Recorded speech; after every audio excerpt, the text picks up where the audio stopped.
ko po, kasarap makinig din eh. Hayang buhay. Pag nakakalahi FM ka, hirahi. Ayos man din. Ayos! Ang tunay, tunog, radyo, Kalahi mo, 101.7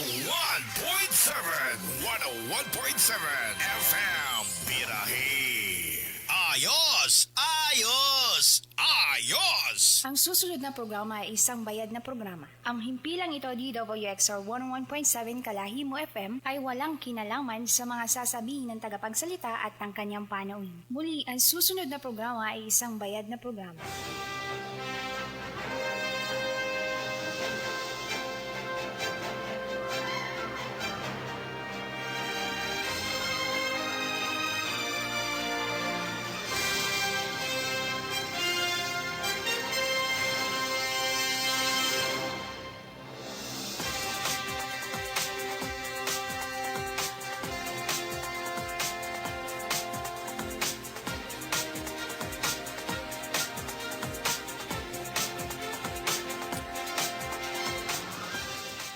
Magandang tanghali po sa lahat ng nakikinig at sumusubaybay sa programang Balita at Talakayan.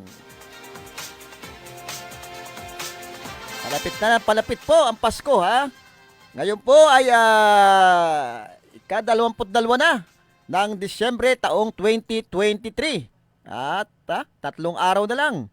At mukhang napakadami na pong nag-uuwi ang lalo-lalo na yung mga estudyante, mukhang punuan na po. Sa mga bus station ay mahaba na po ang pila ng mga pasaherong uuwi. Ang problema, yung pa rin dyan sa Batangas Port, ano? At hindi pa rin nababago yung sistema diyan. Napakalayo pa rin nung nilalakad ng ating mga kababayan dyan. Naandun pa rin sa dati yung terminal sa labas ng PPA ng port ng Batangas. At yung insurance company diyan na nangungulekta naandyan pa rin babala doon sa mga kababayan natin sa lahat ng bumabiyahe. Hindi po kailangan ng insurance na binabayaran nyo diyan. 50 pesos pataas yata yung bayad diyan. Marami pa ring naluluko yung mga yan. Dahil hindi inaalis. Alam namang illegal yung mga yan, pero bakit hanggang ngayon nananatili yung mga yan diyan sa may gate ng Batangas Port at hindi po ito pinapaalis.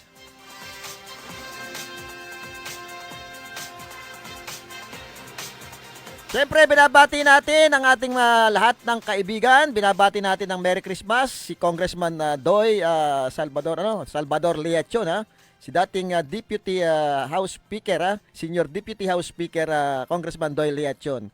Ganun din sa kanyang butihing may bahay kay Konsehala at Bukal Rona Leachon na talagang busy. Parang nakita ko sa Facebook kahit sa online talagang meron silang session nakita natin. Ganun kasi sipag yung mga miyembro ng sangguniang panglungsod. Siyempre, binabati rin natin si dating Vice Governor Jojo Perez na mukhang busy din ngayong panahong ito. Merry Christmas, Vice Governor Jojo Perez. Ganon din kay dating Vice Mayor at kay Bong Brukal. Magandang balita Meron akong nahihimigan yata sa iyo. Oo, at sana magtagumpay tayo kay Konsehala Josie Neria. Ito po yung mga magigiting na bukal na hinahangaan ko kasi ito yung nakita ko talagang merong hindi naman natin yung iba kaya lang ito iba itong mga ito iba yung paninindigan nila hindi ito nape-pressure do sa kahit sino pang mataas na opisyal. Pag alam nilang hindi ito makakabuti doon sa sa ating lalawigan yung mga ordinansang ipatutupad ay tinututulan po nila kahit na ang maging epekto po nito yung tanggalan sila ng ng mga budget.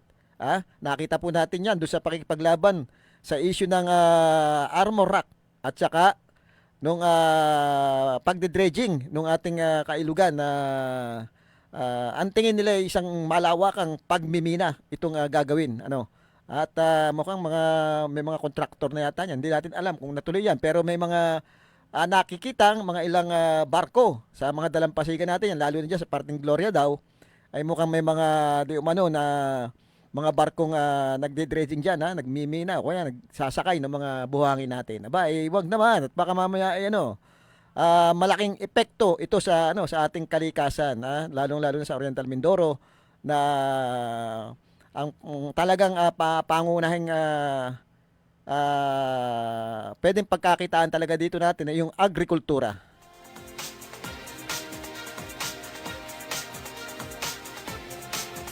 Mamaya po ay may papakinggan natin yung isang ating interview kay Congressman Arnan Panaligan.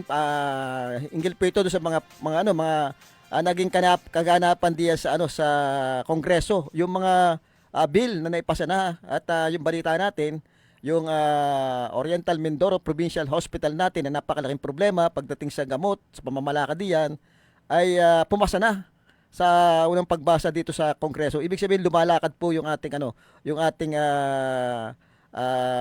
provincial hospital para maging regional hospital.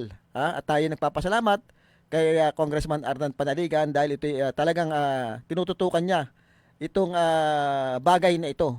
Pagka nahanap po yan na naging regional na ay malaking bagay po sa ating probinsya dahil maaaring makumpleto na po yung kagamitan diyan. Yung gamot available na po diyan sa regional hospital. Kung makikita nyo, yung parang Batangas Regional Hospital, di ba? Napakaganda na, malinis. At yung mga gamit nila ay kompleto. Magiging ganoon na po yung ating Oriental Mindoro Provincial Hospital pag naging regional 'yan. At syempre, makikinabang din diyan yung ating mga empleyado, yung ating mga health worker, yung mga maliliit na manggagawa kasi yung benefits at saka yung sweldo nila manggagaling na po sa national. At bukod doon, malaki na po matitipid ng ating provincial government dahil malaki din po ang ginagastos diyan Bagamat malaki pa rin yung utang at hindi na babayaran ngayon, ay malaki po ibinabudget diyan sa ating provincial hospital ng ating provincial government. So pag naging regional po yan, ay yung budget na nilalagay diyan ng ating provincial government, pwede na pong ilagay sa ibang proyekto. Malaking katulungan po yan at sana yung malaking budget na ginagamit diyan ay gamitin naman sana sa agrikultura kasi ang nakikita natin ay siguro pinakamagandang gawin ng ating provincial government mag-focus sa mga pagkaing agrikultura kasi ang issue po ngayon, kung titingnan natin ay yung kagutuman. At napakaganda po kung yan ang isusulong ng ating provincial government o kaya ng mga local government, yung mga ating mga mayor, yung agrikultura. Kasi may posibleng kung mapapaunlad natin yung agrikultura natin dito sa ating probinsya, isipin nyo, pwede tayo mag-supply ng mga gulay dyan sa mga karatig na lugar natin, dyan sa Mimaropa, dyan sa Metro Manila. Pwedeng tayo na mag-supply ng mga pangangailangan gulay kasi yung iba nanggagaling pang Baguio, medyo malayo. Ay kung dito madedevelop natin sa tulong po ng Department of Agriculture yung ating agrikultura sa lahat ng bayan, siguro magkaprograma pagdating sa agrikultura katulad po nung ginawa ni dating congressman nung siya mayor pa diyan sa Calapan City. Talagang may budget po ang agrikultura. At sinasabi nga hindi siya masyadong umaasa sa Department of Agriculture. Talaga mismo yung Calapan City nung panahon niya ay binabudgetan niyang agrikultura. Tsaka kagandahan ngayon, napakalaki po ng budget ng Department of Agriculture. Inilaban din po, kasama po sa lumaban diyan na para lakihan yung budget ng Department of Agriculture. Sabi nga dating 15 billion lang yan. Ngayon nasa 30 billion na po. Pwede po nating mapakinabangan yan kung tayo pa magko-concentrate itong ating probinsya sa pagtatanim ng mga gulay. Isipin niyo kung 14 na bayan ito iba't ibang gulay itanim mo diyan na papakinabangan kumbaga ang bako, nandiyan ang kabundukan, baka pwede diyan yung mga broccoli, yung mga carrots, yung mga So kanya-kanyang variety po ang tanim. At ang gawin, edi magkaroon po tayo ng isang lugar o mga bagsakan ng mga produktong agrikultura, ha, yung mga pagkain. Katulad nung nasa Bagyo, di ba? Mayroong bagsakan doon ng mga gulay at napakamura po ng mga binabagsak na gulay doon. Ultimo mga turista, pag napadaan doon, bago umuwi yan, ay bumibili. So pwede po natin gawin yan. Ha? Napakaganda po ng lupain ng Oriental Mindoro. Ha? Napakaganda po. May sapat po tayong patubig. Kailangan po yung mga teknolohiya lamang o yung ayuda na ibibigay ng ng Department of Agriculture sa ating mga mga magsasaka. Ang daming pwede, 'di ba? Yung mga bakanting lupa natin, baka pwede magkaroon ng ordinansa o nakakagawa nga tayo ng mga ordinansa tungkol diya sa mga armorak na yan. Baka pwede maggawa ng ordinansa na yung mga bakanting lote ay pwedeng hiramin doon sa mga pribadong nagmamay-ari na hindi naman ginagamit na katiwangwang at gawing itong mga taniman. O yung mga porpes, pwede natin bigyan ng trabaho. Turuan natin magtanim sa halip na bibigyan lang natin ng ayuda yung mga yan. Turuan natin na magtrabaho. Na napakaganda po pagka napaunlad natin ang agrikultura, yung mga produktong gulay. Isipin nyo, pwede tayo mag-supply sa lahat ng lugar dito sa Pilipinas. Pag hindi tayo kukulangin ng supply Hindi tayo kukulangin ng pagbabagsakan dahil nakikita natin yung iba pang hanggang ngayon 'di ba, ini-import pa. So pag tayo nakapag-produce ng mga iba't ibang klaseng gulay sa tulong ng Department of Agriculture o yung mga teknolohiyang bibigay diyan, yung mga ayuda, yung mga training na ibibigay diyan, ay napakalaking bagay po. Matutulungan natin yung ating mga babae na walang trabaho. Pati yung mga porpis na yan, yung umaasa sa tupad na yan, ay matutulungan po natin. Ang kagandahan po nun, isipin nyo,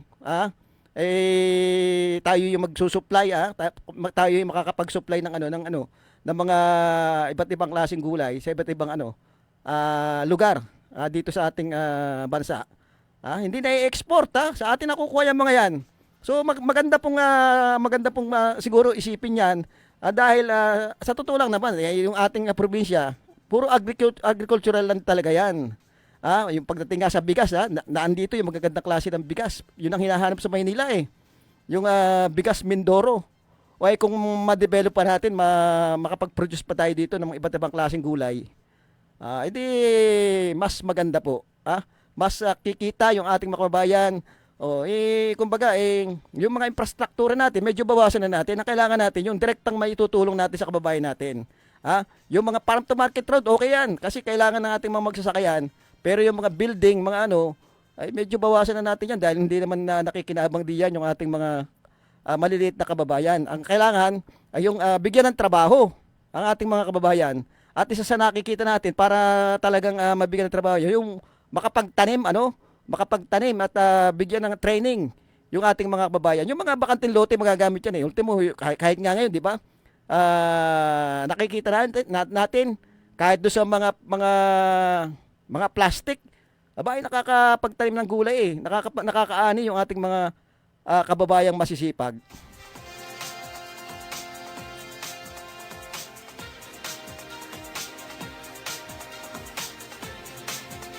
Magandang hapon sa lahat ng nakikinig sa 14 na bayan at isang syudad ng Oriental Mindoro. Doon sa mga mayor, lahat binabati natin. Doon sa Victoria nga pala, yung kaibigan natin si Consel Frederick Ortega. Binabati natin. Ito isa rin sa may mga paninindigan pagdating dyan sa issue dyan sa Victoria. Hindi basta-basta ito pumapayag pag alam niyang hindi maganda yung mga proyektong pinatutupad. O kumbaga may mga katanungan ay hindi basta-basta ito bumibigay o kaya bumoboto na patupad na yan. Talagang binubusisi yung mga proyektong dapat na ipatupad. Siyempre po, pe-play natin yung panayam natin kay Congressman Arnan Panaligan. Tawagin lang po si Bigman. Para ma-play natin yung pag-interview natin kay Congressman Arnan Panaligan. Kita-kita na naman natin kung gaano kasipag yung tao. Pagdating po sa national, ay makikita niyo yan, talagang tumitindig doon, nakikipag-deliberation, may naroon siya sa mga deliberation, o yung mga paplano ng national budget natin, kasama siya diyan. Doon sa problema sa West Philippine Sea, kasama siya diyan. Doon sa problema natin sa agrikultura, kasama siya diyan.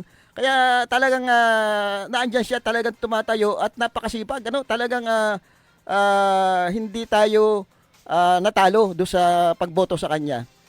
Hindi lang problema ng Oriental Mindoro ang kanyang tinututukan, kundi yung mismo mga pangangailangan din ng ating bansa. At magaganda po yung mga panukala niya. Di ba? Yung mga self-reliant, self-sufficiency na kailangan sa atin na lahat manggagaling. Pati po yung mga armas na pandigma, pwede natin i-develop yan dito. At pagka na-develop po natin yan, ay pwede po nating export sa ibang bansa yung mga dinevelop nating mga kumbaga yung mga armas na ine-export pa natin sa iba't ibang bansa. Sabi ko nga mas maganda nga sana kung hindi lang yan, pati mga sasakyan dapat makapag-develop tayo dito, makapag-gawa tayo dito. Ang nakakapagtaka may kwento na noong na-liberate yung Korea, isa pa tayo sa tumulong diyan para ma-liberate yan nung gera. No, pagkatapos po ng gera, nung ma-liberate yung mga yan, tumulong tayo sa pagbangon ng Korea. At ang isa sa ginawa natin, nagpadala tayo diyan ng mga mekaniko. Mekaniko para i-train yung mga Koreanong matutong maggawa ng sasakyan. Pero yun nga, sinasabi natin, baliktad yung nangyari. Sila yung natuto, sila yung nakapag-export, nakagawa ng mga Hyundai, Kia, at ibang-ibang klaseng sasakyan. Pero tayo, hindi tayo nakapag-develop kasi ang naging problema siguro, hindi masyadong nasuportahan ng ating gobyerno noon, yung ating mga kababayang may talento. Parang tinali tayo sa sa pag-i-import na lang sa ngayon lumalabas yung mga galing ng ating mga Pilipino. Madaming dinevelop na napapakinabangan ng buong mundo ang mga Pilipino. Kaya lang, siyempre hindi dito hindi sa gobyerno natin binigay, sa ibang gobyerno binigay yung kanilang mga mga na-develop. Yan, 'di ba? Yung fluorescent, 'di ba? Sa atin, Pilipino daw, di umano yan, ang nakaimbento ng mga yan. At marami pang iba na naimbento ang mga Pilipino hindi yung gobyerno natin na kinabang, kundi yung ibang bansa. So, yun, siguro dapat talaga magkaroon tayo ng, yung sinasabi ni Congressman Arnan Panaligan, yung self-reliance, self-sufficiency, na tayo sa atin talaga manggagaling na lahat. Ganun din sa usapin ng agrikultura. Para hindi tayo matali sa presyo ng mga bigas, kailangan lahat dito naman gagaling. Pati ultimong pataba, ultimong mga pesticide na yan, dapat dito na dinedevelop yung mga pangangailangan natin. Yun po kasi kung i-import pa natin yung mga yan, mag-i-import pa tayo na mag-i-import ng mga ng mga pangangailangan natin sa ating agrikultura, mangyayari po niya, nakatali pa rin po tayo doon sa presyo. Patuloy pa rin po tayo na mag-i-import ng bigas dahil sinasabi nga lagi ay may kakulangan tayo. Kaya siguro nagtataka ako bakit para nakatali tayo sa importation lahat lahat yata pangangailangan nakatali tayo sa importation Siguro may kumikita diyan. May kumikita diyan sa pag-i-import ng mga pangangailangan natin. Pamula sa agrikultura, sasakyan, mga isipin niyo na kung ang ating mga kababayan na-develop, na suportahan ng gobyerno yung ating mga mekaniko noon, baka tayo nag-export ngayon ng mga sasakyan. Ang dami kayong pangangailangang sasakyan. Sa pa lamang, sa gobyerno pa lamang, yung mga service ng mga government official natin, ay puro importation yan. Puro ini-import yung mga sasakyan na yan. Kung sa atin na dinevelop yan, sa atin na ginawa yan, may malaking tulong, madaming trabahong na-create. Hindi siguro tayo naghihirap ng ganito. Ngayon may problema tayo sa mga pagpe-phase out ng jeep, yung mga traditional jeep, pina-phase out natin. Saan natin kinukuha ngayon yung sasakyan? Sa China. Samantalang kayang-kaya namang gawin yan ng ating mga kumbaga yung mga mekaniko natin, yung mga sasakyan na yan. Magagaling yung mga mekaniko natin, siguro kulang lang sa suporta.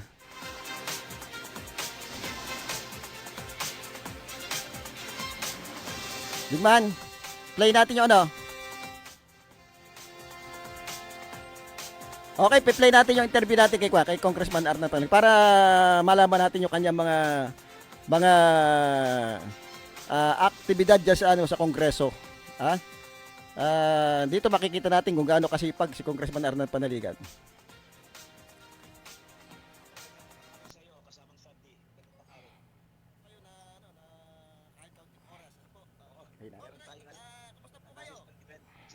Sa isang batmay, pero gusto pumunta mo ako, pumasok ko ng sasakyan para kayo matawagan.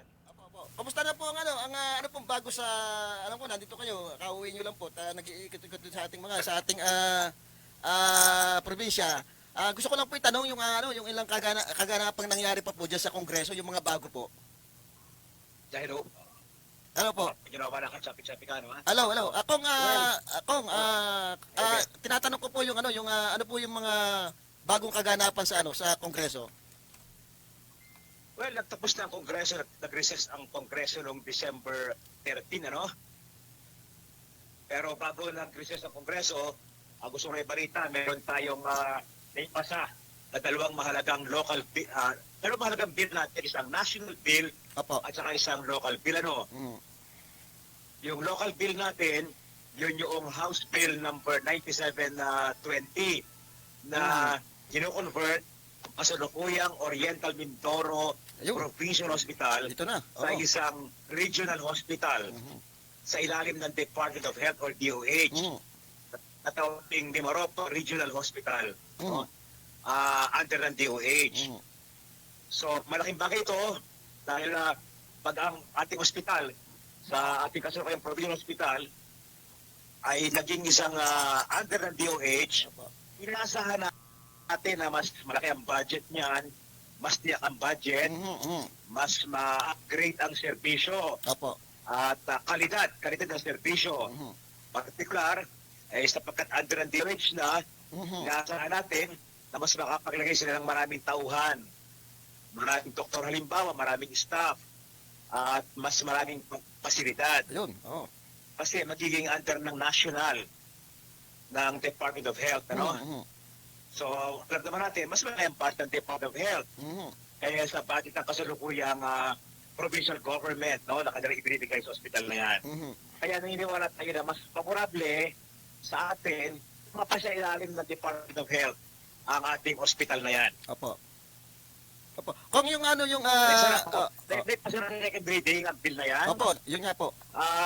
Ibig sabihin ng second reading ay napagdebatihan na pag-usapan na sa Kongreso Oho. at napagbotohan na yung tinatawag na voice vote, ano, yung nagbotohan na yung yes or no ang botohan, no? Opo. So pag nag-resume ang session ng Kongreso sa Enero, yan ay magkakaroon ng third reading na botohan, yan ay formalidad na. Opo. Wala nang pinag-uusapan doon, wala nang debate. Botohan lang yun. I-record lang yung aming boto. No? Bawat boto. So, pag nangyari yan, pasado na yan sa Kamara. Pero hindi po tapos ang ating trabaho. Opo. Aakit ng Senado yan para ma-aproban ng Senado. Opo. Kaya po sa Enero, ang ating pagkakapala na tayo makikiusap. Tayo ay pupunta, dadalaw sa mga senador natin para hinggang suporta nila na ipasa ng madali ang bill natin yan. Opo. Kung Umasa naman tayo Oo. na makakawa tayo ng suporta sa Senado. Opo. At napakaganda po niyang pangyayari na yan, ano? Ba't talagang yan po yung inaasahan ng ating mga kababayan. So, ang hahawak na po nito ay national na. At paano po yung budget na inilalaan dito ng provincial government? Ano pong mangyayari? Well,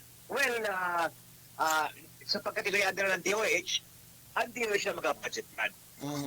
Lahat, pasweldo, pasilidad, gamot, lahat na. Opo. At inasahan natin na mas magiging favorable yan dahil mas sigurado kung nasa DOH sa pamamahala. Ayun. Dahil mas marami ang pera nila, no? Kaysa sa provincial. So kung tutusin nga, makakabawas ito sa dalahin ng probinsya. Makakabawas ito sa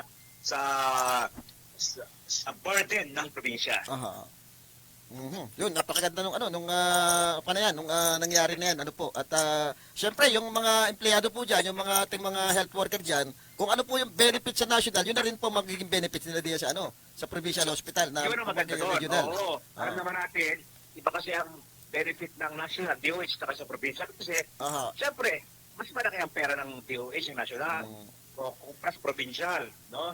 Kaya yung laging issue na kulang ang sahod nila, ang benefit, ay mas maganda kang ibigay na sila sa DOH Aha. para kapareho ng national Ayun. ang kanilang benepisyo. Syempre, makukumpleto Pero na ay rin. ginabang lahat. Opo, makukumpleto na rin po Mga yun. empleyado, mga doktor, Aha. pakinabang din ang provincial kasi mabawasan ang obligasyon ng provincial. Pati mga equipment po diyan ha, pati mga gamot talagang may po-provide na ng ayos. Ano po? Yes. Although ito ay paunang salita, hindi ganun kabilis siyempre improvement. Siyempre, Opo. ay kailangan pa magkaroon ng transition, magkakaroon ng turnover, magkakaroon ng mga inventory ng mga equipment, magkakaroon ng marami pa pag-uusapan, hindi ganun kabilis yan. Pero at least, ay sa panig ko bilang kongresyon, ang kung gawin ay magawa ng batas tungkol sa bagay na yan. Yung po ating ginagampanan ngayon.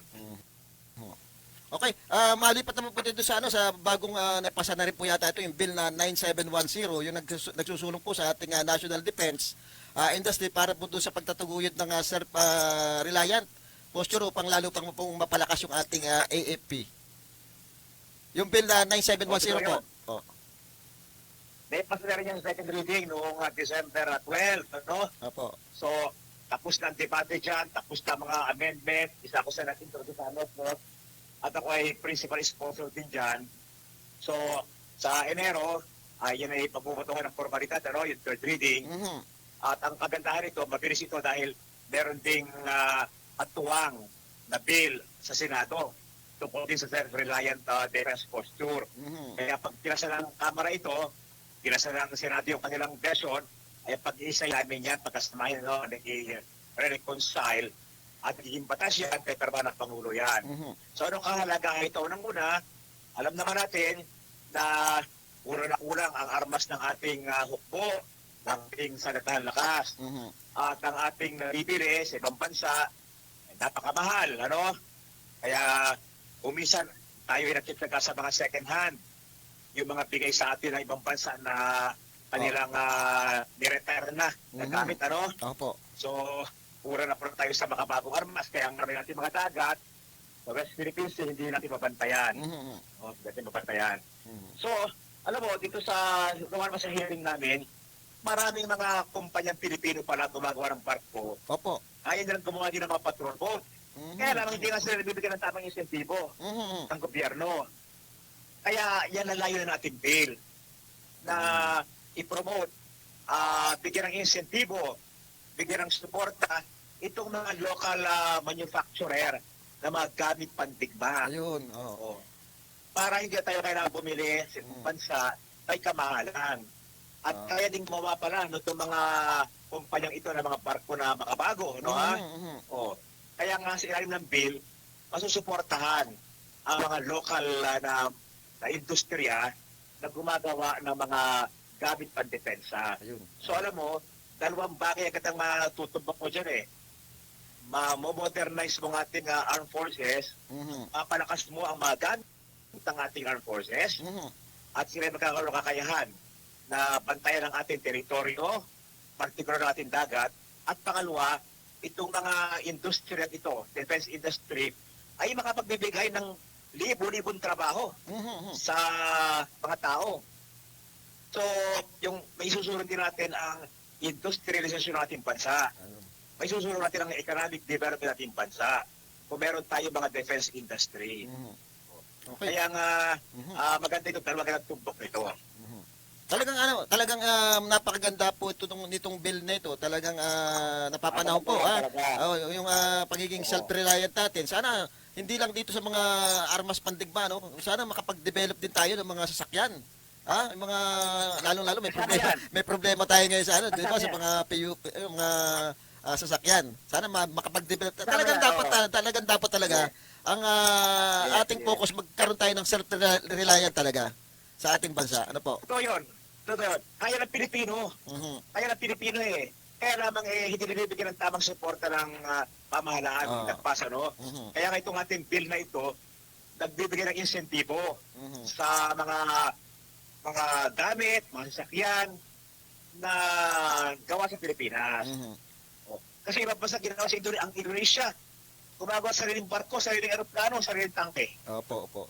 So, nakapalakas nila ang kanilang mga hukbo at napapaunlad ang kanilang ekonomiya. Mhm. Mhm. Oh. Mhm. Kaya kung kaya nila, kaya rin natin. Kaya itong batas na ito, ang simula. Ayan. Kaya nga itong ating tinaktang batas, mahalaga ito. Talagang magandang karikat ang batas na ito, tsaka pambansa talaga ito. Bakit kailangan ang bansa? Ayun. Okay. Ano po pagkakaiba nitong bill ng 9710 at saka itong House Bill number 6667? Alin yung 667? Opo. Pareho yun. Ano? Pareho po yan. Pareho yun. Nagkaroon lamang ng mga pagbabago, kaya nag-ibang numbering. Ang tawag doon ay substitute bill. Ayun. Okay. Kasi yung ibang mga congressmen, meron din panukala. So, pinagsama-sama namin, kaya nag-ibang number. Mhm. Okay. Papadako po tayo dito sa ating lalawigan na kamakailan po yata kayo ay nag-award ng land title sa ilang residente ito, 130 resident yata po yun doon sa Sunrise sa Suki Village. Ito po ba time pa ninyo nung kayo mayor itong mga lupa na ito? Yung awarding ng land titles? Oo. Oo. 2013, 2014. Yung ating sinimula ng proyektong yan. Mhm. Yung Sunrise Suki Association, Mhm. Homeowners Association ay isang Community Mortgage Program o CMP Mhm. na programa yan ng National Housing, ano? O, sa yan ng programang yan, bibilhin ng gobyerno ng lupa at yung mga nakatira naman dyan ang magbabayad, maghuhulog Mhm. sa National Housing. So, tinulungan natin ang grupong yan para sila ay maka-apply dyan sa National Housing, sa CMP program, at tayo ang gumastos sa city, no, kay Mayor pa ang Ayun. gumastos Mhm. para sa pagkapasukat ng lupa, survey ng lupa kasi may kamahalan yan. Mhm. Nung na-aproban ang programang yan, ang city nagpagawa ng mga karsada dyan, karsada drainage, nagpagay ng kuryente, ng patubig. Mhm. Kasi sabi ko, pag housing program, dapat maganda, dapat decente, dapat mukhang village talaga, o subdivision. So nangyari naman yan, sa pagkalipas sa ilang taon, nakapaghulog na sa national housing ang marami mga residente, Mhm. kaya nakatagal sila ng titulo. Ayun. So sila hindi na squatter, hindi sila landless, sila ay title holder na, ano, sila ay landowner na. Ngayon, hindi lamang yan ang unang CMP na ating simulan na kayo nag-mayor. Mhm. Marami, ano? Meron dyan sa Balite, meron sa Tibag, may sa Pachoca, meron sa Salong, meron sa Antonio, no? So lahat, meron sa Lumang Bayan. So isa yung magandang programa nung tayo ay naglilingkod sa lungsod ng Caracal. Marami pong natuwa dito na ng mga residente ng Barangay Suki dahil napakaaga daw pamasko itong nangyaring ito na na-award sa kanila yung mga titulo. Just sa Barangay Suki. At sa educational assistance naman po, mukhang namigay din po kayo dito sa sa San Teodoro, Puerto Galera. At meron po ba kayo talagang mga nag-aaral po ba ito sa kolehiyo? Itong mga nabigyan na ito? Yes. Sila natin taga First District, ano, Oriental Mindoro. Mhm. Sila ay nag-aaral sa college. Iba-ibang kolehiyo dito sa ating lalawigan, ano? Mhm. At saka maging sa ibang lugar, hanggang sa Manila, kwalipikado rin po sila na tumanggap ng 4,000 bawat semester mula sa tanggapan ng congressman. So, libo-libo na po yan na ating mga tinanggap na mga libo-libo na po yan nakatanggap ng kanyang ayudang pang-edukasyon. Mhm. So, nakalinggo, 2,000 kabataan mula sa Mindoro City University, o isang libo mula sa City College of Calapan, at saka may 1,000 rin mahigit mula sa Matipag School sa lungsod ng Calapan. Nung isang araw naman, nandun kami sa Bako, sa Historic Puerto Galera, para magbigay din Ayun. ng nagtulong, ayuda sa pang-edukasyon ng kabataan. Mhm. Sa darating na mga linggo, yun namang nauhan, Victoria Socorro po lang ating bibigyan. Ayun. Okay. Doon sa tupad naman po, mukhang namigay din po kayo ng tulong, yung tulong panghanap buhay sa ating mga disadvantages worker. Dito po yata sa municipality ng Victoria. Ano po? Kumusta naman po yung pamimigay doon? Tuloy din yan, Victoria. Yung sa Coastal Road pati? Sa isang araw ay sa Nauga naman kami. Mhm. Kahapon, Calapan City, yung mga fisherfolk lalo na. Mhm. Kasi pag ganito taglakas, hindi sila makalabas, Opo. Hindi makapunta ng daot. Kaya kahapon may mahigit na 700 mga isda ng luto ng Kalapan at tumagkatupad sa ating tanggapan. Mhm. Okay. Ang isa sa naging problema po natin, talagang mukhang nagpahirap dito sa ating mga hog racer, itong ASF, At medyo wala yata akong update kung ano na nangyari ngayon. Mukhang itong mga hog racer, yung mga official ng hog racer dyan sa Nauhan, ay nakipagpulong sa inyo at mukhang humihingi rin po yata ng tulong. Alam mo kasi, yung bagay na nasa executive yan, Opo. Sa Department of Agriculture, tayo na sa LGU, sa governor, sa mga mayor, kasi sila nagko-conduct ng parang quarantine, at saka yung monitoring and surveillance, Wala tayong poder ang mga congressman sa bagay na yan. Mhm. So, yung mga hog racer, meron lamang silang question Opo. na reglamento. Mhm. So, ang sabi ko sa kanila, ang pwede kong gawin ay i-refer yan, i-endorse ang inyong concerns sa kinaukulan, particular sa Department of Agriculture, Mhm. At saka siguro sa LGU na concerned, Parang kanilang question, yung pag merong positive na baboy, Ayun. ay kailangan mong ikal, yung parang kakatayin lahat ng baboy. Ayun, yun nga po ang balita kinakatay kahit wala sakit. Within 500 meters. Oo. Radius, ang laki nun. Mhm. Ang lawak ng lugar na yun, Mhm. paano naman kung ang positibo sa ASF ay 1, 2, 3, kahit 5 baboy, Opo. kahit 10 baboy lang. Mhm.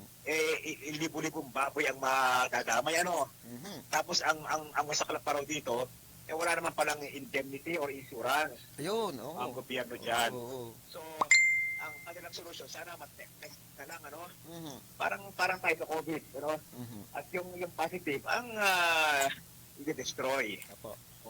Sabi ko, siyempre, wala sa kanila niya kasi yan ay regulator ng Department of Agriculture. So, ang pwede kong gawin ay i-endorse ang inyong concern na ito, iparating yan sa DA, sa itaas, para kung maaari ay baguhin ang kanilang guideline ng rule. Kasi parang namang masyadong yung drastic or malala, Opo. ang solusyon. Talaga naman. Diba? Mhm. Kaya nga sabi ko wala sa poder namin yan. Kaya nasa DA yan. Kaya paparating namin sa DA yan. Ayun, okay. Okay. Kung sasamantalahin ko na rin po itong itanong sa inyo kasi ito may kumalat na balita rito. Galing din yata sa mga tagapagsalita ng city. Yung tungkol po doon sa City Hall natin. Para malinawan po. Yung City Hall daw natin, yung sinasabi nila, squatter daw tayo dyan. Alam ko kayo po ang nagpatayo niyan. Opo. Maling-mali naman yung salitan yan. Mhm. Hindi naman tayo nakipag-away sa kanila. Opo, tama Pero po. sana naman ay tama ang sabihin. Opo. Hindi po maaaring maging squatter ang city kasi meron pong permadong deed of donation Ayun. ang Oo. pamilya Luna Mhm. noong taong 1997. Mhm. Nag-donate ang pamilya Luna sa dating munisipyo ng Calapan ng 5 hektaryang lupain. At ang nakalagay doon, yung 5 hektarya ay gagamiting site ng City Hall. So, permado po ang donasyon na yan. Opo. Lahat ng eredero ng Luna, nakaperma dyan. Mhm. Yung may-ari, yung Luis Luna, Remigio Luna, Mhm. at yung mga anak nila, yung mga eredero. Mhm. Permado yan ang deed of donation. Kaya merong karapatan ang city dyan. Ayun, oo. Kasi donated na yan, 5 Mhm. hektarya ang dinonate. Mhm. Ngayon, pagkatapos ng donasyon, ipinagbili ni Luna Opo. yung lote sa ibang tao, Opo. third party, hindi ko na po mabagitin ang pangalan. Mhm. Ngayon, pero nung ipinagbili yan, understood, hindi nakasama yung 5 hektarya kasi nakaseparate na yun na-donate na yun Ayun, tama. Yan naman Oo. ay basic sa batas Mhm. na hindi mo pwede pagbili ang isang bagay na wala na sa iyo. Mhm. Ngayon, ang buong kalupaan ng Luna ay 150 hectares. Opo. So, nung pinagbili ni Luna doon sa third party yung lupa niya na 150 hectares, naka-minus na ron yung 5 hektarya na-donate na sa city. Sa mga tuwid, nung naipasa ang pagkamay-ari ng lupa sa ibang tao, ay hindi na kasama sa pinagbenta yung 5 hektarya. Ngayon, ang ginawa ng city, ipina-annotate po namin sa Register of Deeds yung deed of donation. Kaya yung donasyon na yan ni Luna ay nakatatak sa likod ng titulo. Ayun, Nakalagay doon, annotated, ay 5 hektarya sa lupaing ito na pag-ari ng Luna, 5 hektarya doon sa 150 hectares sa kabuuan ay na-donate na sa pamahalaang bayan ng Karapan. Opo. So nung pinagbili yung lupa, nung naisalang nung naipasa ang titulo sa ibang may-ari, alam niya nung bumili na yung 5 hektarya doon sa kanyang binili ay hindi kasama sa bilihan kasi na-donate na sa city at naka-annotate. Opo. Kung gusto po nila, magpunta sila sa Register of Deeds, ang tanggapan nandiyan sa Barangay Santa Isabel, kanilang i-request na makita ang titulo, makikita nila nakatatak doon. Yun. Hindi ko lang hawak yung copy ng titulo ng Xerox copy, meron ako noon, nakalagay doon.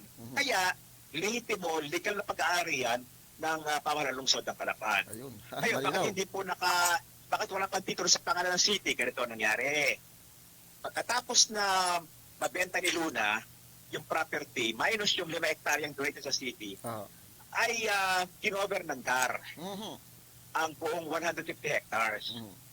At alam naman natin, mahaba ang usapin yan, nagkasuhan pa.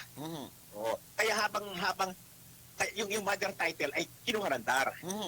Kaya hindi po namin mapatransfer yung 5 hektarya sa pangalan ng city. Pero wala pong kaso yan. Kahit sinong abogadong marunong at matino, ay alam yan. Ayun, So kailangan tayo muna natin yung pagkatapos ng kaso. Ayun, natapos na ang kaso kamakailan lamang. Nanalo ang may-ari, yung bumili ng lupa ni Luna, natalo ang DAR, kaya kakansirin ngayon, ang proseso kakansirin ang titulo ng DAR at ibabalik doon sa may-ari. So, doon pa lamang pwedeng kuhanin ng city yung kopya ng titulo para magpatitulo ng sarili sa 5 hektarya. Ayun, So, yan ang proseso. Alam ng abogado yan. Alam din ng abogado ng city. Kasi kahit naman siguro second year pa lang o first year pa lang may estudyante ng law, ay pinag-aaralan na namin yan. Kaya, yan ang issue. Sana naman huwag gumawa ng issue na hindi naman totoo, walang basihan, para naman makapanira o makapaglihis ng issue o makapaglihis ng katotohanan. So, pwede ko ipaliwanag yan kay mayor mismo ng personal. Opo. At nasa kanya ang kopya ng titulo, kopya ng deed of donation ay iniwang po sa General Services Department at sa City Legal Department.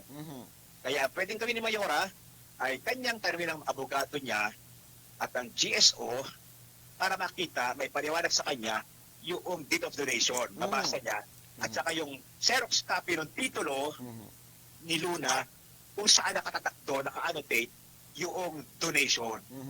At sa batas ay yung annotation ay parang matibay na yun na nakatibayan ng pagkamay-ari ng lungsod. Ngayon na naman tayo magpaliwanag kay Mayor kung tayo tatanungin. Hindi naman tayo iba kay Mayor. Ayun. Tama. Okay, malinaw po ha. Hindi po tayo squatter diyan sa sa City Hall ha. At Alam mo, abogado naman ako. Opo. Yung ating city admin dati, advocado. Hindi naman kami gagawa ng bagay. Alam namin sasala. At saka hindi tayo papagawa dyan ng mga structure pala natin walang titulo. Pinag-aralan naman namin yan. So sana naman, pakiusap naman sa mga nagpo-comment na huwag namang inihis ang katotohanan. Ayun, okay. Kung gusto na makita yung deed of donation at saka yung Xerox copy ng title kung saan nakatatak doon, naka-annotate yung donasyon ni Luna, ay may kopya po ang GSO at saka ang City Legal Department. Okay, malinaw po paliwanag ha. At isa pa pong katanungan ha, kahapon po kasi nakikinig ako doon sa isang programa ng tagapagsalita rin ng city At mukhang ito rin yata yung nagpo-promote ng mga proyekto noon eh. Sinasabi, laging kine-question nila yung kaya daw maraming proyekto ang nakalipas na administrasyon dahil malaki daw yung inutang. Pero doon sa kabila naman noon, sinasabi nila useful daw, napapakinabangan at may mga return investment daw yung mga project na yan. Ano ba pong doon? Alam mo, ayoko nang patulan niya, Hindi naman dapat makipag-away nag-aaway tayo dyan eh. Kaya nga po eh. No? Alam mo, nakataka nga ako bakit masyadong triggered ang reaksyon. Oo, Ano ha? oo. O sige, Okay. nagpupusin ko sa sinabi mo kasi tanong mo Oo. ng blessing eh. Para sa akin okay lang yan, may Okay, blessing. okay. Opo. Mabuti nga pine-blessing para matiyak na ligtas ang dadaan dyan. Tama po. Mabuting i-blessing ha, Oo. para ligtas ang dadamit dyan. Oo, tama Oo. po. Oo. Kaya kung i-blessing, walang problema po sa akin yan. Ano? Ngayon, siguro, i-acknowledge na lang siguro kung sino nagpumpisa ng proyekto. Ayun ang sinasabi ko. At Oo. kung sino nagpatapos. Mhm. Oo. Na may record naman lahat ng proyektong yan ay nabid, no? A program of works, sino po nakapirma, Mhm. sino nagpirma sa bidding document, sino nagpirma sa award, ano? Mhm. So, nung panahon natin yan.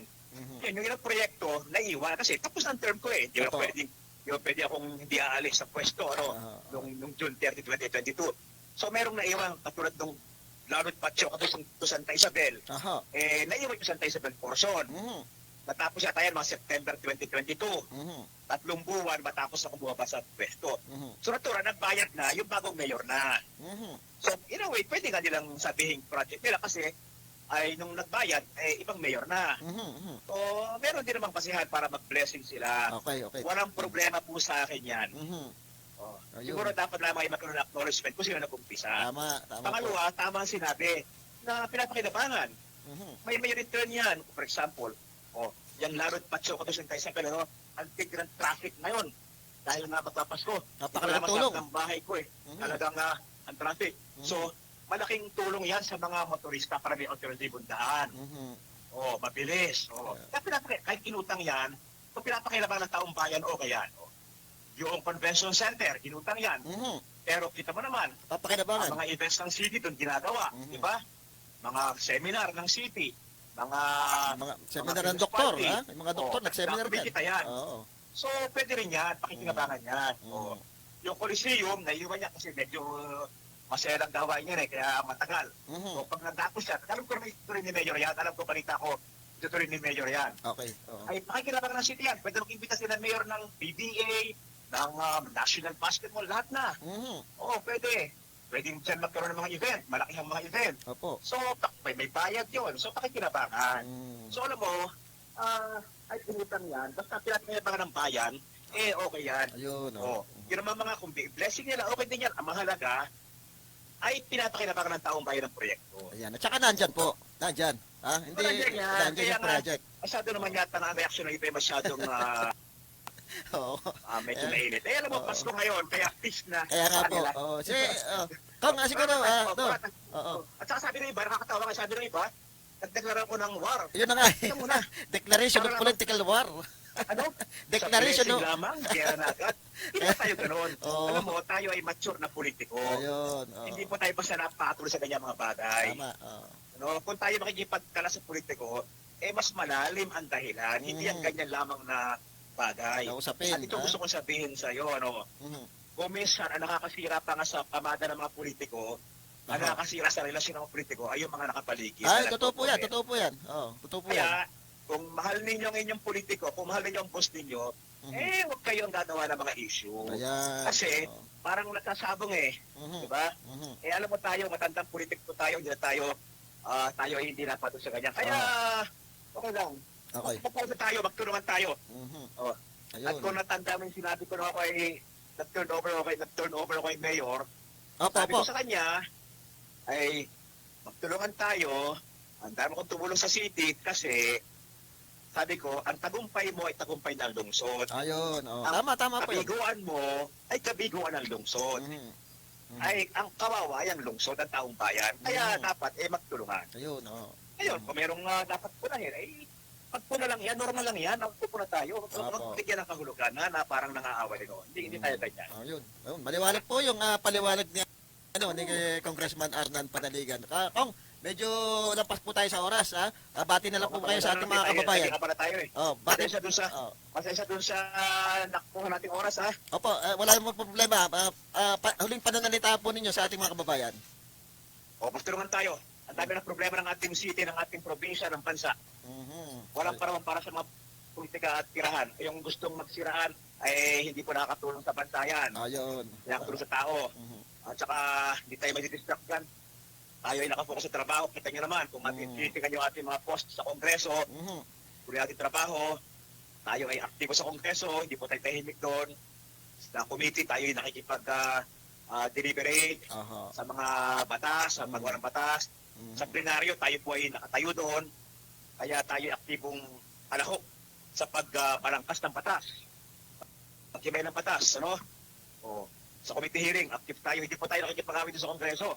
At tulad tayo ay kasama sa debate, sa deliberation, pero talagang maayos ang ating pagkimay ng batas. At ito naman sa distrito, tuloy pa ang servisyo natin, tupad sa mga manggagawa, educational assistance sa mga kabataang nag-aaral sa kolehiyo, medical assistance, Ako, ay 72 million pesos po ang ating nailabas na as of today para po sa tulong sa pasyente nasa ospital. Kaya kayo, kung kayo ay may sakit ang mga anak ninyo, o kapamilya ninyo, o kayo mismo, at na-confine sa ospital sa Calapan, may guarantee letter po tayo sa lahat ng privado ospital sa Calapan. At kung medyo malala naman ang sakit at kalapit sa Maynila, lahat po ng government hospitals sa Maynila, na malalaki, heart center, kidney center, lung center, ino-honor din ang ating guarantee letter. Yun. Pumunta lang kayo sa ating tanggapan at tutulungan natin kayo. Okay. Okay, maraming salamat po, Kong Arnan Panaligan. Alam ko, busy kayo. Kahit magpapasko na, ay panay ang ikot nyo sa ating mga mga kababayan. Pero marami ng boses natin Sige, Maraming salamat sige po. At, Merry Christmas sa inyo lahat. opo, okay.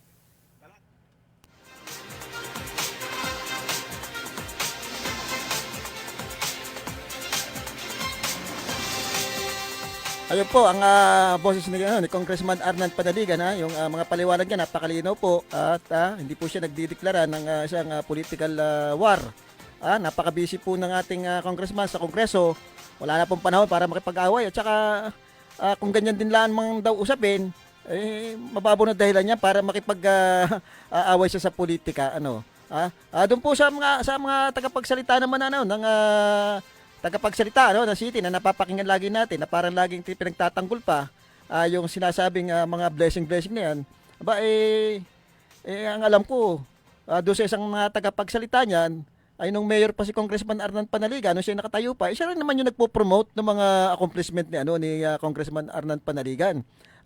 Doon sa mga project niya, katulad yung sinasabi natin, yung daan dyan sa may Santa Isabel, Coliseum, yung Convention Center, at yung iba pa pong proyekto, yung ating yung bagong police station, proyekto din po ni Congressman Arnan Panaligan, ay totoo naman po na talagang naandyan po yan. At kung hindi man po natapos, kakaunti na po ang kukumplituhin diyan. Kumbaga, napakapalad nga po ng susunod na administrasyon dahil sila na po yung kung may kakulangan man po ng kaunti yan, the accomplishment din po nila yan, yung mga proyekto ni Congressman Arnan Panaligan ay ang hinihiling lang naman ng tao siguro nakita do sa post na parang kine-credit yung proyekto na sa tingin niya hindi naman dapat dahil siya naman mismo talaga nagpakahirap niya ng mga nung project na yan. Kumbaga siya nakipag-dialogue do sa mga tao, do sa mga siya nag-implement yan, siya nag-budget makakabasa ng gano'n. Tinatama lang na ito yung aking proyekto. Kung meron mang dinagdag diyan, sana nabanggit din yung pangalan ni Congressman Arnan Panaligan. Hindi naman kakulangan siguro yun do sa kasalukuyang administrasyon na sabihin natin na ito yung mga proyekto ni Congressman Arnan Panaligan na hindi natapos. Sabihin natin na tinutuloy natin. O di ba mas maganda, wala namang away na nangyayari. Ang sinasabi pa nga, handa siya makipagtulungan sa ating kasalukuyang city mayor. Minsan nga daw ang nagpapagulo dito yung mga mismong tagapagsalita, yung mga tagapagsalita tsaka yung minsan katulad yun, yung nagsulat to at nagpost noon, hindi naman siguro talaga nag-research tsaka kaya nagtanong. Mali po yung sinulat kung talagang babasahin natin, meron pong talagang panlilin lang do sa ipinost nila tungkol dun sa mga project. Doon po naman sa sinasabing sila nagpata. Wala naman na ito problema yung Santa Isabel, pero kasama po 'yan sa plano. Ang sinasabi lang po natin, hindi lang po natapos 'yan dahil bumaba na po si Congressman Arnan Panaligan bago na yung posisyon niya Tama lang na yung susunod na administrasyon talaga ang magtuloy lahat niyan. At ang mismo naman, sinasabi naman nila na talaga namang magaganda yung mga naging project ni Congressman Arnan Panaligan, napapakinabangan, useful. Kumbaga, kita-kita naman natin, lalo-lalo na itong yung traffic na nangyayari ngayon. Ay itong daan na ito ay talagang napapakinabangan. Yung sinasabing convention center, sinasabi nila may return investment namang pwede mangyari diyan. Sila mismo nagsasabi magaganda naandyan yung proyekto Bakit naman sasabihin pa nila yung inutang? Ay normal naman po talaga na talagang may mga administrasyon pagka may mga project na gustong gawin, lalo na para sa kapakinabangan ng ating mga kababayan, ay umuutang po yan.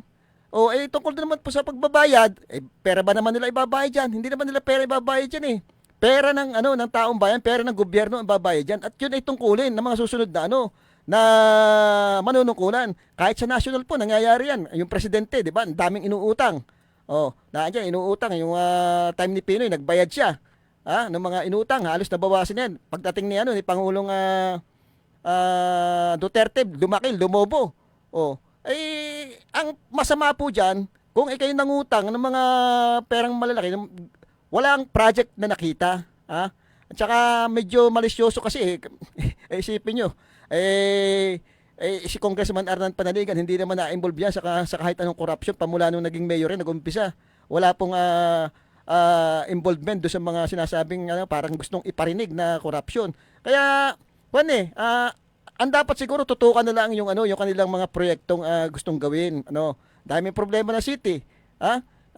Hindi natin alam kung nasolusyonan na yung problema dyan sa mga tricycle driver, doon sa senior citizen, doon sa ating palengke. Siguro mas magandang tutukan muna itong mga problemang ito bago dyan sa usapin na yan. Yung pagbe-blessing, mas okay yan pag sinabi mo blessing, nagpapasalamat ka sa Panginoon doon sa mga proyekto. At mas maganda yan. Dapat lang talaga tayo magpasalamat sa Panginoon doon sa mga proyekto na ginagawa.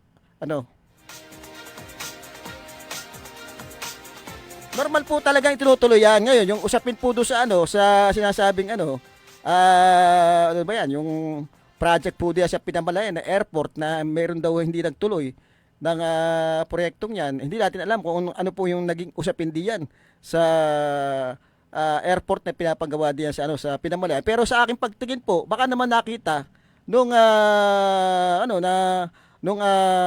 sumunod na administrasyon doon sa 2nd District na hindi pa panahon para gumastos ng ganung kalaking pera diyan sa airport na yan. Kasi kung titingnan natin dito sa Calapan, 'di ba, may airport tayo. Ilang airline company na ang try dito na bumiyahe pero laging nawawala kasi siguro nalulugi sila. Diyan sa pagbaba dito. Baka naman hindi pa napapanahon at isipin nyo, Calapan City na ito, nandito lahat yung malalaking negosyo. Yung mga tourist spot mas malalapit dito.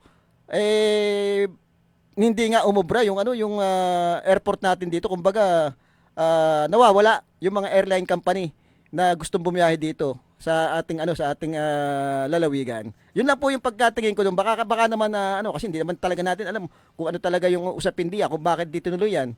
Nasimula na. Nasimula na. Baka naman yun nga pag natapos yan hindi rin naman masyadong pakinabangan. Yan naman naandyan pa yung airport na yan. Baka pagdating ng araw at nakita ko talagang medyo kailangan na yan, siguro itutuloy din naman yung airport na yan.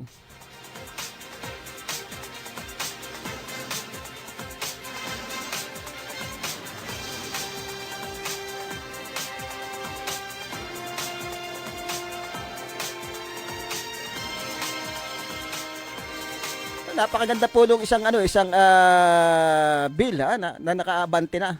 Ito po yung bill na sinasabi natin do sa pagiging regional hospital ng ating provincial hospital. Diyan po ang pinagkakaabalahan ni Congressman Arnan Panaligan yung mga ganyang bagay. Wala pong panahon para makipag-away. Pero kung sasabihin niyo doon sa mga programa niyo yung tungkol sa mga pinagsasabi nyo, mukhang walang makikinig sa inyo dahil hindi naman magiging ilang term bang naglingkod si Congressman Arnan Panaligan bilang mayor. Hindi natalo yan diyan pagdating sa sa election dyan sa mayor, ibig sabihin maganda ang performance. Kaya kung may mga sasabihin hindi maganda, napatutsada, ay palagay ko hindi kakagatin ng mga tao. At mukhang iisipin lang nila na baka pamumulitika lang yung sinasabi.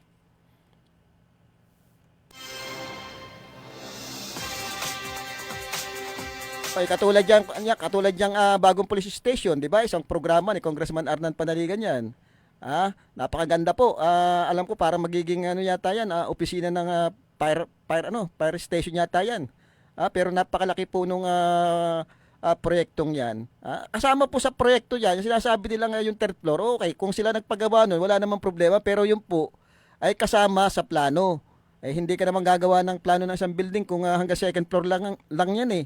At tapos magdadagdag ka ng isang floor. Ay bawal po 'yun. Talaga pag nagawa ka ng plano, kasama po yung third floor sa plano. Ngayon baka wala namang problema. Kung tinuloy nila 'yan, yung police station na 'yan, at siyempre nasa kanila kung i-blessing na nila, talagang dapat lang i-blessing. Wala namang problema kung i-blessing nila 'yan eh. Para naman sa mga kababayan natin at para naman sa sa mga gagamit niyan, yung bagong police station na 'yan.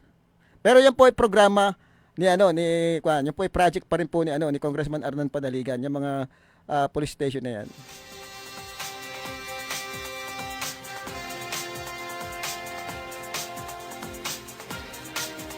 Oy, maligayang Pasko po sa lahat, sa lahat po ng ating kababayan diyan sa San Vicente South. Binabati natin ang ating mga kaibigan diyan. Oy, si paring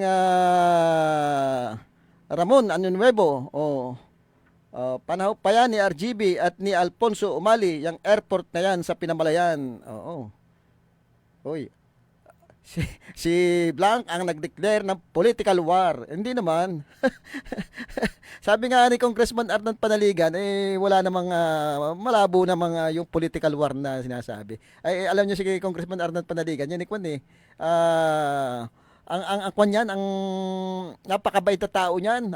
Kita niyo naman yung pamumuhay niya hanggang ngayon. Makikita niyo yung simpleng pamumuhay niyan. Yan lang yata yung nakita ko na politiko na hindi ko naman inaano yung iba, pero tingnan niyo yung buhay ni Congressman Arnan Panaligan. Wala kang makitang mga bagong bahay, mansyon na talagang doon lang nakatira yan sa ancestral house nila. Wala kang makitang malaking negosyo yan, construction company. Wala kang makitang mga resort na masasabing pinatayo niya. Na nagnegosyo siya. Di ba? Napakasimple ng buhay niya eh. Talagang serbisyo publiko lamang yung ginagawa niya para sa ating mga Mindoreño, at malaki na po yung accomplishment niya. Pamula po nung nagsimula yung kanyang political career, pagdating sa politika, napakalaki na po ng ambag niya sa pagbabago ng ating probinsya at ng syudad. Nung siya governor pa noon, di ba? Siya yung nagpatayo ng mga district hospital diya sa Pinamalayan. Siya rin yung nakapagpatayo nung bagong provincial hospital na nakikita natin ngayon. Ang ganda niya noon nung bagong-bago pa yan, nung siya ang governor noon, wala pong mga isyung katulad ng nababalitaan natin ngayon. Kasi nakikita niya, isa talagang dapat talagang bigyan ng tutok. Isa sa mga prioridad na talagang laging nasa agenda niya ay ang mga health ng ating kababayan. Kaya nga ito, baka sa panahon niya maging regional hospital yung ating provincial hospital.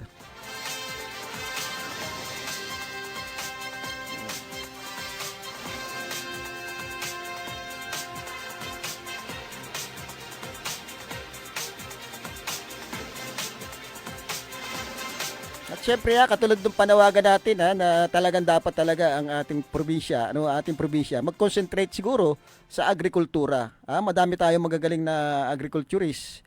Ang kailangan lang doon sa kanila ay yung talagang tulong ng gobyerno, yung suporta. Hindi lamang doon sa pamimigay ng ng mga ayuda, ng mga binhi, ng mga fertilizer. O kailangan talaga din nila diyan yung mga seminar, yung mga technician na magagaling na bibisita doon sa kanilang mga pananim, mga palayan, o kaya mga lupa, kung anong applicable na pananim ang pwedeng itanim doon sa mga lupa nila, yun ang kailangan ipadala natin ngayon.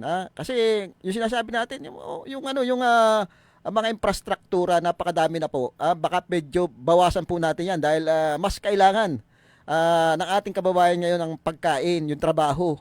Yun, doon tayo tumutok sa trabaho sa ating mga kababayan para hindi naman laging umaasa sa ayuda. Kasi pag laging ayuda ang binibigay ng gobyerno diyan, anong nangyayari?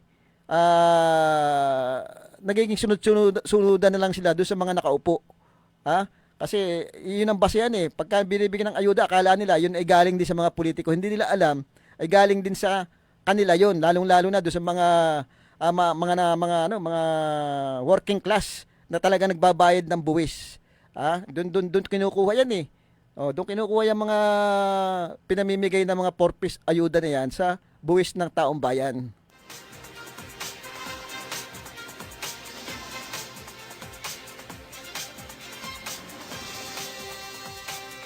Ayun panawagan ito siguro madami makaka-experience ngayon nating kababayan pag umuwi diyan yung problema sa atin sa Batangas City. Sana pagkatapos itong panahong ito mabigyan ng pansin yung problema diyan sa Batangas City.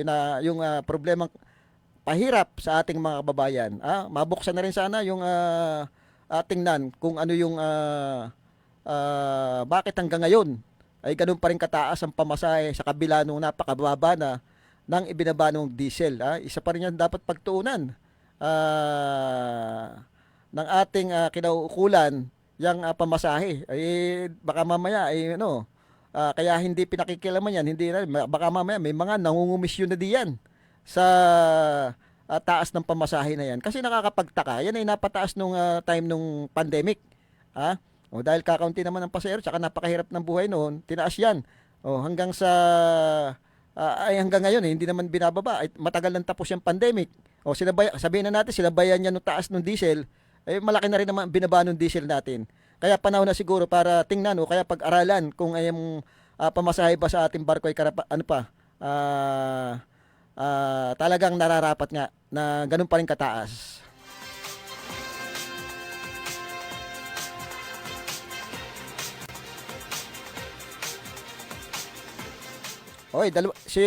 Sabi ni kasamang Moon Nuevo ay ito pala si Congressman Arnan Panaligan. Ay tingnan natin 27 taong nagserbisyo sa lalawigan. Ngayon naman ay congressman. 27 Pero nakita natin siguro isa na ito sa pinakamatagal na naglingkod sa ating bayan pati sa lalawigan. Pero yung sinasabi ko yung kanyang simpleng pamumuhay hanggang ngayon nakikita mo kay Congressman Arnan Panaligan. Kaya mahal na mahal ng ating mga kababayan kumbaga kita nyo naman pagdating sa Kongreso, busy-busy yan doon pagdating, pupunta ng Manila, lagari yan, pupunta ng ating probinsya, pagdating dito, papasyalan pa niya yung ating mga kababayan sa iba't ibang lugar. Makikita nyo po sa Facebook page niya kung saan pumupunta yan. Makikita nyo doon sa mga malalayong lugar na hindi talaga naabot ng ating mga ibang politiko. Doon siyang pumupunta para alamin yung problema ng mga kababayan natin at maibigay naman yung mga hinihingi ng mga ito.